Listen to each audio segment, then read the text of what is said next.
ముగ్గురు మృతి కేసు కామారెడ్డి జిల్లా పోలీసులకు సవాల్గా మారింది.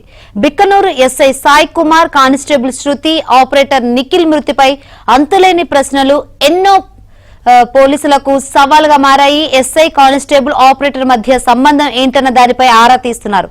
దర్యాప్తులో భాగంగా ముగ్గురి కాల్ డేటాను విశ్లేషిస్తున్నారు. అయితే దర్యాప్తునకు ఫోన్ లాక్ ఓపెన్ అవ్వకపోవడం అడ్డంకిగా మారింది.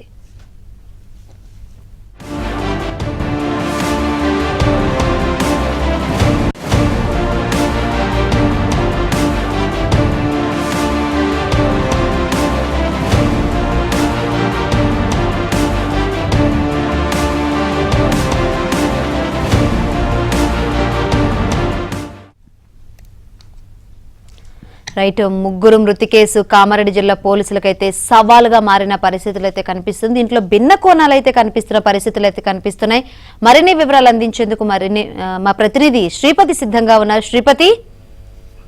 శాంకరి, కామారెడ్డి జిల్లాలో ముగ్గురు ఆత్మహత్యకు సంబంధించి నా వ్యవహారం ఇంకా కొలిక్కి రాలేదు.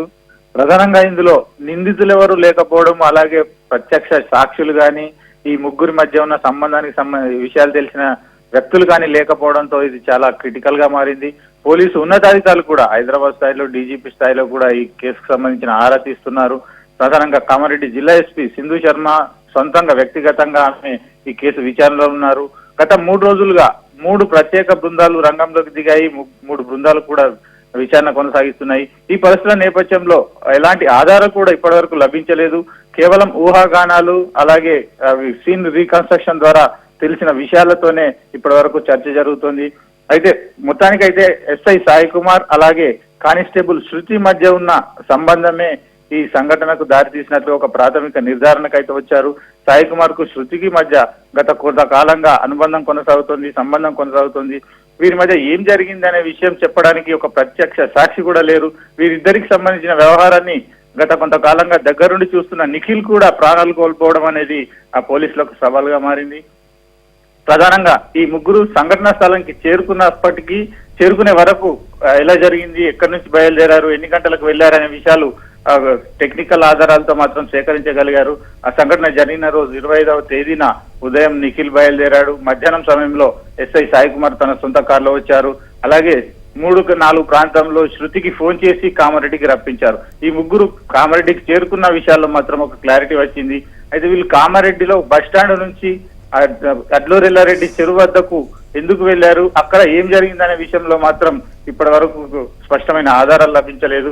అయితే వీరి మధ్య ఉన్న సంబంధానికి సంబంధించి ఫోన్లలో ఉన్న ఇన్ఫర్మేషన్ మాత్రం సేకరించారు.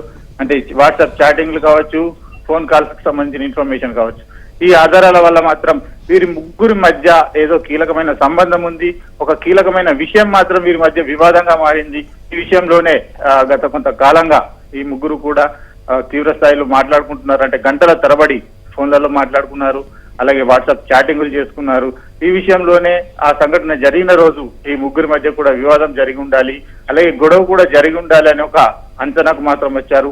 ఏదైతే నిన్న సీన్ రీకన్స్ట్రక్షన్ జరిగిందో ఆ సందర్భంలో ఈ ముగ్గురిలో ఎవరు ముందు దూకుంటారు, లేదా ముగ్గురు ఒకేసారి దూకారు అనే విషయంలో కూడా క్లారిటీ తెచ్చే ప్రయత్నం చేశారు. ఈ నేపథ్యంలోనే ముగ్గురు కలిసి ఆత్మహత్యకు పాల్పడ్డారా, లేదా ఒకరు దూకిన తర్వాత వారిని కాపాడే ప్రయత్నంలో మిగతా వారు దూకారా అనే విషయంలో కూడా ఇంకా క్లారిటీ రావాల్సి ఉంది.